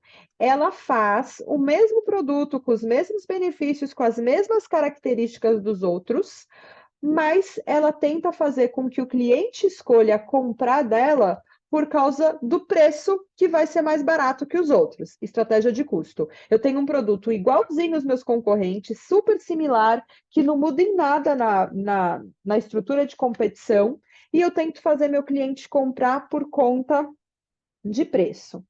Só que aí eu posso perseguir também uma estratégia de benefício. Ó, que legal, nem foi de propósito, mas eu estava usando hoje. Isso aqui é um lápis marca-texto da Faber-Castell, é um lápis neon. Ele não é caneta. Maravilhoso, eu adoro ler na cama, já cansei de manchar lençol. Perfeito. O que que a Faber-Castell faz? E aqui eu tenho um outro marca-texto com a marca todo destacado, que dura bastante, também é Faber-Castell. O que que a Faber-Castell faz? Ela não é a mais barata. Quando eu vou na Calunga ou qualquer papelaria comprar Faber-Castell, eles não são mais baratos, mas eles são uma marca super conhecida. O que que a Faber-Castell persegue? Uma estratégia genérica de benefício. Ela oferece qualidade, inovação, durabilidade ou tecnologia melhor do que as outras. Então, quando você vai na prateleira e você vai lá e vê esses marca-textos aqui, se eu quiser comprar preço, eu vou comprar esse pretinho aqui, não tem nem marca. Se eu quiser comprar estratégia de custo, se eu quiser comprar durabilidade, qualidade ou algum benefício diferente, no meu caso, o que que foi o benefício diferente? Não manchar minhas roupas e nem meu lençol quando eu estou lendo na cama e marcando os meus livros, eu vou para essa empresa que cobrou muito mais caro por esse produto que está na minha mão. Isso são estratégias genéricas. Onde está posicionada a tua empresa? Você trabalha numa empresa que desesperadamente quer vender o preço mais barato do mercado? E cuidado, eu não falei aqui, eu não perguntei aqui se você trabalha numa empresa que está querendo reduzir custo. Toda empresa vai sempre buscar eficiência operacional e vai sempre reduzir custo. Isso não quer dizer, não confunda, por favor. Isso não quer dizer que você trabalhe numa empresa que persegue uma estratégia genérica de custo. Estratégia genérica de custo é ter um produto de qualidade igual a todo mundo e lutar para vender com o preço mais barato no mercado. Estratégia de benefício é ter um produto diferente para vender com mais qualidade, tecnologia, inovação e poder cobrar a mais por isso. Isso é uma estratégia de benefício. E aí tem as empresas que perseguem uma estratégia de foco. Sabe assim que a mãe da gente falava? Cara, Kiara, Luiz, Marcelo, Eliette, você não é todo mundo? A estratégia de foco é bem isso. A empresa fala, eu não sou para todo mundo, não. ela olha um nicho de mercado que está precisando de alguma coisa específica e começa a atender esse nicho. Como foi a Southwest? Ela olhou 80% da população do estado do Texas que não estava voando e resolveu trazer a companhia aérea para essa galera. Tanto que a gente não vê a Southwest como uma companhia global. Eles continuam fiéis à sua estratégia, que é atender bem, com eficiência operacional, esse público que eles desenharam. Isso é uma estratégia de foco. Tem um livro que fala da estratégia do Oceano Azul. Ele está falando de uma estratégia de foco, é um livro super legal para ler, que você não tem que ficar no Oceano Vermelho brigando com todo mundo, que você tem que achar um nicho de mercado que você consiga atender com excelência.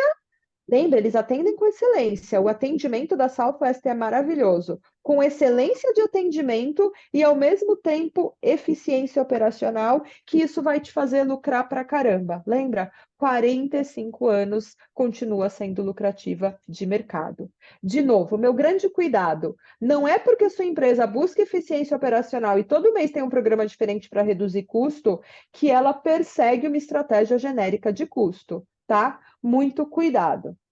E aí eu deixo mais alguns exemplos. Um dos grandes pilares, pessoal, da estratégia de foco ela une diferenciação, eu atendo bem um segmento específico, baixo custo, vimos tudo isso na Southwest, e se aproveita de padronização. Lembra dos Boeings, todos do mesmo modelo e tamanho para facilitar a operação? É o desenho perfeito de uma estratégia de foco. Eu faço esse desenho para atender bem aos meus clientes e às minhas demandas. E aí, turma, são 9 horas da noite. A gente vai falar um pouquinho do processo de estratégia. Eu vou dar uma atividade para vocês. E daí eu dou uma pausinha daqui uns 10 minutinhos, tá? A hora que daí eu já dou a pausa junto com a atividade para ficar mais fácil.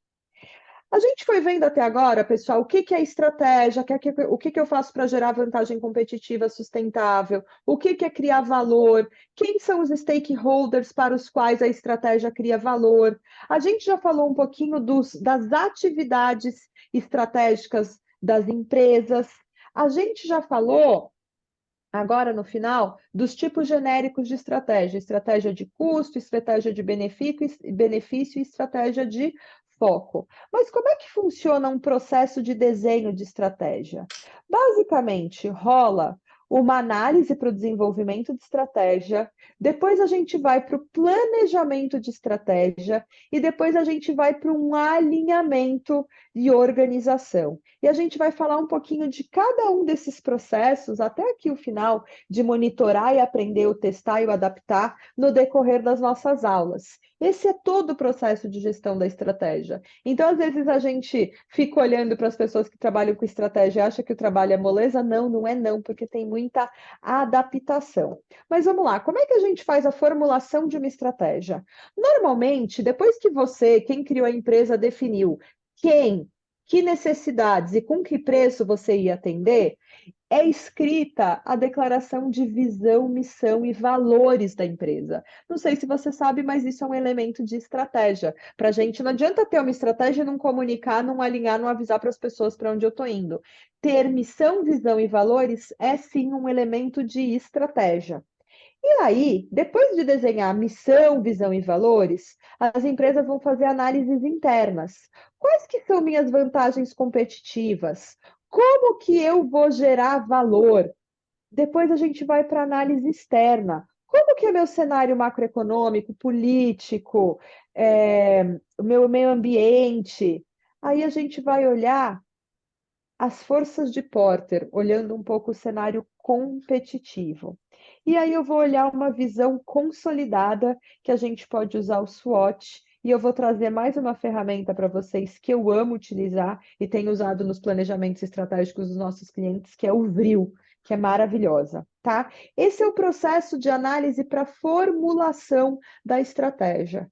E aí entra, pessoal, o tema missão, visão e valores. O que é uma missão, uma visão e um valor? São formas de eu comunicar a todos os stakeholders, ao acionista, ao meu cliente, ao meu fornecedor, ao meu colaborador, as minhas razões de existir e dar um pouco de diretriz estratégica. Então, a missão é por que eu existo, e devia ser muito concisa. Então, por exemplo, a missão do Google: organizar toda a informação do mundo e fazer isso universalmente acessível e útil. Essa é a missão que o Google diz ter. É claro que a gente sabe que eles faturam dinheiro com os anúncios, com as empresas que deixam lá para você com a sua ferramenta de busca, tananã. Mas a missão que eles têm é organizar a informação do mundo. Eu, para ser mais honesta, diria, e por meio disso gerar valor para os nossos acionistas, porque senão parece que a Google é uma empresa de caridade, o que a gente sabe que não é, né, pessoal?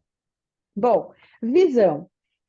Visão, pessoal, das empresas, quando a gente olha do ponto de vista estratégico, muitas visões elas são mal escritas, porque elas não fornecem para a gente horizonte de tempo, não fornecem um prazo, não fornecem um como.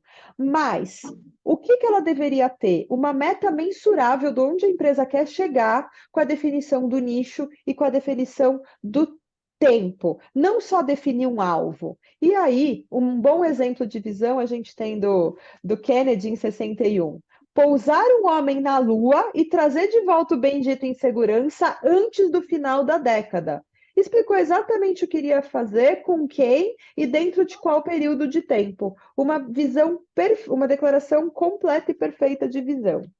E aí vem os valores. Os valores são os nossos. E as empresas evoluíram, né? A maioria das empresas tinha os valores, que é um conjunto de descrição de atividades, comportamentos, aquilo que a gente defende, aquilo que a gente vive, que reflete a nossa cultura. As empresas, olha que interessante, inclusive por conta da pandemia, elas deixaram de só descrever valores. Quase toda empresa, quando você vê lá os valores, na sequência tem os comportamentos esperados. Sabe por que isso começou a acontecer? Na pandemia, muita gente se distanciou e se perdeu um pouco. O que quer dizer, por exemplo, ter atitude de dono, comportamento empreendedor? Então, as pessoas começaram a descrever mesmo os comportamentos esperados das pessoas que trabalham nela. E missão, visão e valores, pessoal, devia ser, sim, uma forma de comunicação de estratégia. E aí, a gente tem aqui alguns exemplos. Deixei aí da Petrobras. Missão: prover energia que assegure prosperidade de forma ética, segura e competitiva. Legal. Visão: ser a melhor empresa de energia na geração de valor para o acionista, com foco em óleo e gás e com segurança, respeito às pessoas e ao meio ambiente. Faltou tudo aquilo que eu falei, né? A meta mensurável, a definição do nicho, tudo bem, né? Porque é combustível, mas pelo menos falou de óleo e gás, o foco, e o horizonte de tempo faltou também. Valores. No plano estratégico, reafirmando os valores que representam compromisso com as pessoas, sociedade, parceiros e acionistas e direcionam nossas decisões. E aí vem: respeitamos a vida, ética e transparência, mercado, superação e confiança e resultados. Isso aqui já deveria ser uma boa comunicação de estratégia para todo mundo que é stakeholder da Petrobras. Mas, de novo, eu, como colaborador, quando eu olho uma missão, visão e valores, eu sei um pouco, mas eu ainda preciso de mais clareza. Vamos olhar da Ambev? Missão: criar vínculos fortes e duradouros com os consumidores e clientes, fornecendo melhores marcas, produtos e serviços. Legal. Visão: a pior descrição de visão que eu já vi na minha vida: unir as pessoas por um mundo melhor.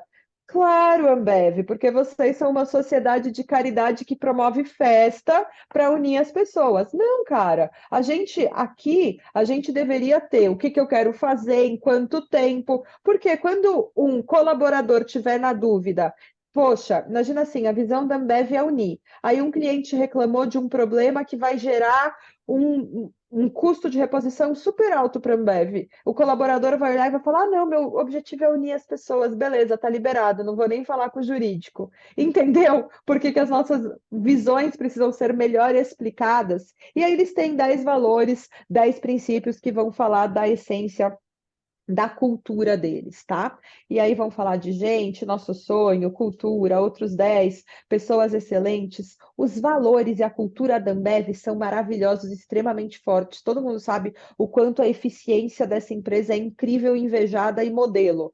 Mas a visão, pessoal, podia ter sido melhor. É aquela velha história, né, gente? O corpo humano é lindo, mas o joelho podia ter sido fabricado um pouquinho melhor, né, gente? Porque começa a instalar quando a gente passa dos 30, já começa a instalar.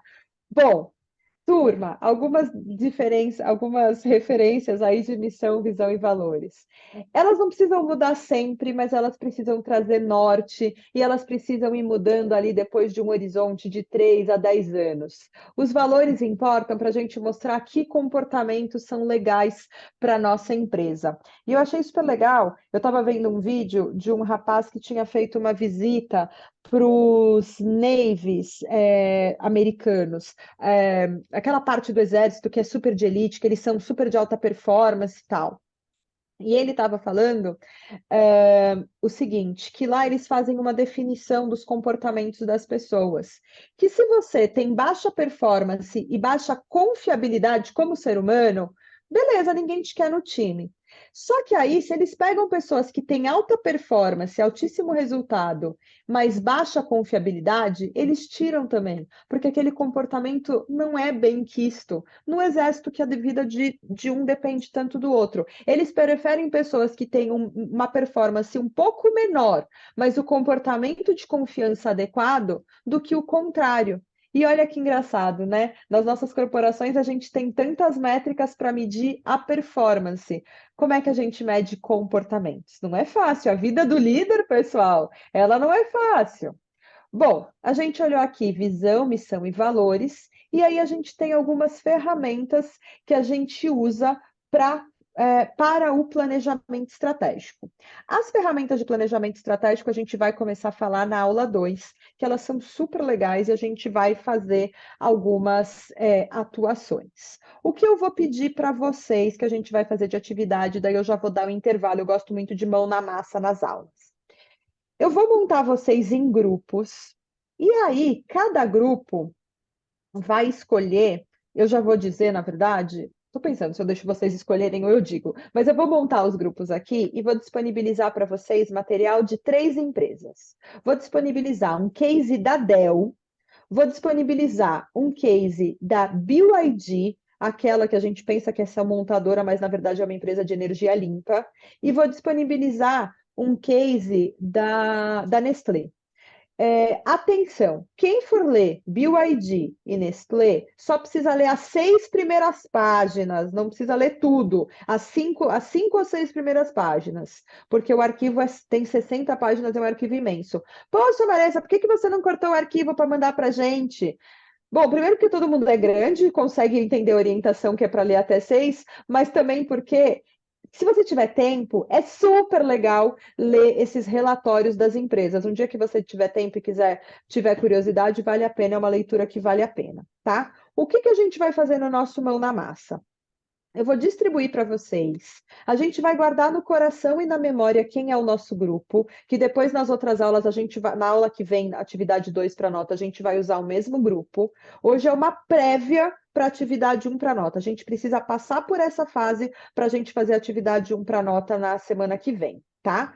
O que vocês vão fazer? Vocês vão ler essa primeira... o Dell precisa ler inteiro, Nestlé e BYD vocês leem até a página 5. E o que eu quero que vocês consigam extrair desse material? Coisa 1. O que vocês entendem que é a estratégia dessas empresas que vocês estão lendo o case? Coisa 2.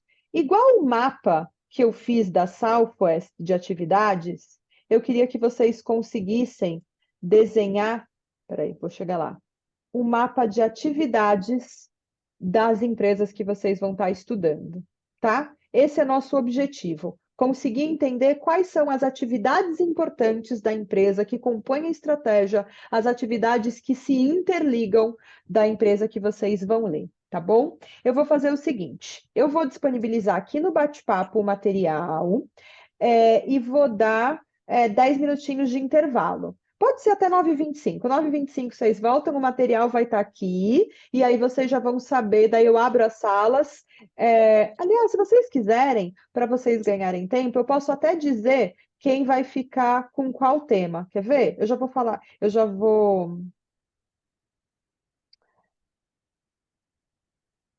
Eu já vou... Peraí, tô pensando em como que eu ajudo vocês a seguirem nessa leitura de uma forma eficiente. Peraí. Deixa eu abrir as salas. Só vou marcar aqui quantas pessoas são. Beleza. A gente vai ter 5 salas. Então, a gente vai ter 2 grupos falando da Dell, 2 grupos falando da BYD e um grupo falando da Nestlé. Eu vou dar esse intervalinho para vocês. Quando vocês voltarem, eu falo quem está em qual sala. Se alguém já quiser saber a sala que caiu, eu falo aqui para vocês já irem ganhando tempo e lendo o material. Mas quem quiser ir para o intervalo, pode ir. A gente retoma 9h25, beleza? Turma, vocês entenderam que vocês podem ir para o intervalo, quem quiser, e voltar 9h25? Eu vou deixando organizado aqui as salas. A não ser que você já queira saber qual grupo você caiu, eu vou mandar a foto aqui no grupo de WhatsApp, vocês já vão ver onde caíram e qual que vai ser o tema de vocês. Mas eu demoro uns minutinhos para fazer isso. Então, quem quiser aproveitar e fazer o intervalo, tá liberado. 9h25 a gente volta, tá bom?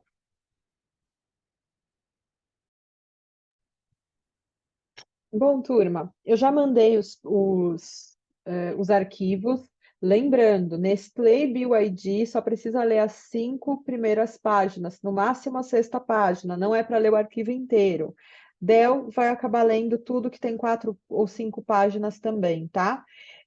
Eu mandei nos grupos, nos grupos do WhatsApp, quais são os seus grupos agora, que vocês vão manter na próxima aula. Então, na Dell, tá, primeiro grupo da Dell, Kiara, Sinara, Vinícius e Wellington. Segundo grupo da Dell, Breno, Luciana, Luiz e Rodrigo Passos. Grupo Nestlé, Flávio, Frederico, Júlia e Luana. Primeiro grupo BYD tá Adevaldo, Eliette, Gustavo e Marcelo Silva. E segundo grupo da BYD tá Fernando, Marcelo Capassi e Márcio Manuel. Beleza, pessoal? Onde vocês vão responder isso? Dentro do Jamboard. De novo, a ideia é vocês fazerem, e quem quiser olhar o material já estava disponível no AVA, os slides da aula de hoje, desde antes da aula. Basicamente, o que vocês têm que fazer é construir um diagrama de atividades igual eu fiz o da Southwest. Vou até exibir aqui de novo o que eu tinha feito da Southwest, se alguém quiser tirar foto. O que é a ideia, pessoal? Que vocês consigam descrever as atividades que geram valor para a empresa, que fazem o cliente escolher, que são parte fundamental da estratégia e como essas atividades se interligam, tá? Então, ó, para quem quiser tirar uma foto, que não tiver baixado o slide ainda, estou compartilhando aqui. Já deixei os papers, os artigos para vocês e já deixei também o arquivo o link para vocês preencherem no Jamboard. Vocês já trabalharam com Jamboard nessa turma? Sabem como é que funciona? Não. Tá. Para quem nunca trabalhou, tem um link ali escrito Jamboard, não sei das quantas. Nesse Jamboard, peraí, então, deixa eu explicar num minuto para vocês. Nesse Jamboard, pessoal,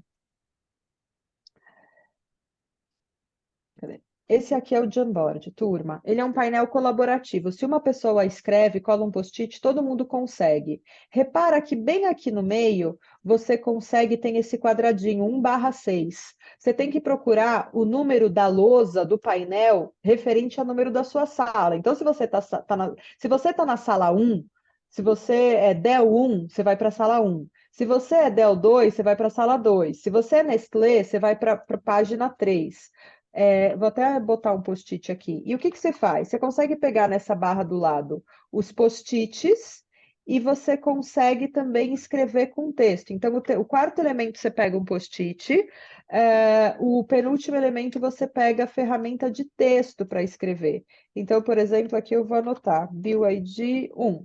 Você consegue trocar a cor, e todo mundo que está no grupo consegue ir trabalhando nesse painel ao mesmo tempo, tá bom? Usem post-it, não usem, ou usem caixinhas de texto para ir fazendo essa análise, mas a ideia é vocês já trocarem um pouquinho e tentarem entender o que gera, pessoal, essa vantagem competitiva aí para as empresas, tá bom?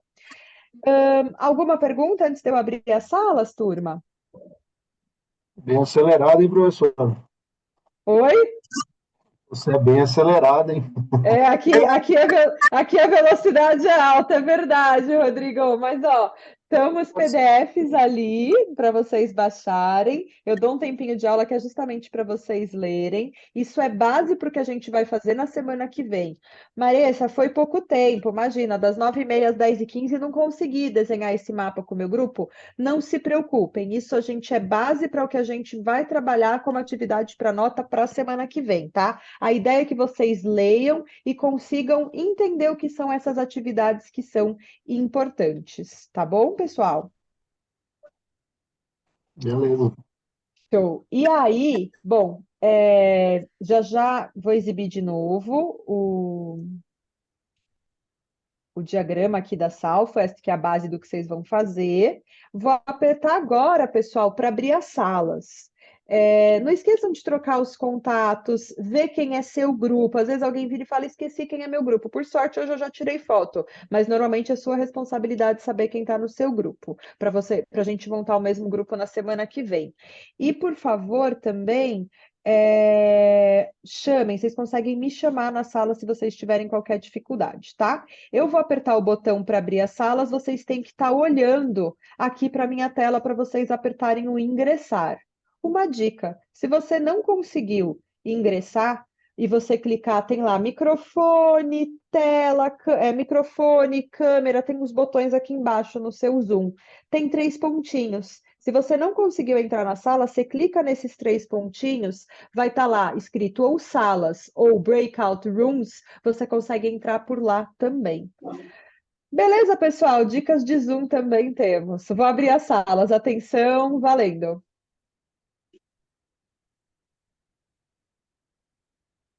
E aí eu já estou vendo aqui Motorola One, alguém conectou com o Motorola e não pôs nome. E Paulo Vitor, você já estava em algum grupo e preciso te colocar de novo? Não, não, eu queria entrar no grupo do Nestlé. Eu sou amigo do Fred, só que aqui a minha energia caiu. Eu mandei até lá no WhatsApp lá Ixi, avisando. tá, você quer. Tá, ninguém tá podendo escolher o grupo, mas eu vou te colocar lá para você fazer junto com o Fred, não tem problema, peraí. Tá todo mundo com a mesma quantidade de pessoas? Peraí, deixa eu ver. Paulo Vitor, né? Isso. Peraí. Beleza, tô te colocando. Vai lá, vai aparecer para você. E tem mais alguém que tá aparecendo aqui? Tem umas pessoas que não entraram. Pode falar, quem precisa de ajuda? É o Wagner, o que acontece? Meu celular que eu estava usando, acabou a bateria. Eu fui usando outro agora para da empresa. Está com o Motorola One. Tá. Desculpa, eu não consegui ouvir o seu nome. Você é o? Wagner Filho. Eu sou do BID 2. Ah, beleza. Eu vou te colocar lá de novo, então. Só um minutinho, vai aparecer agora para você. Pronto, foi.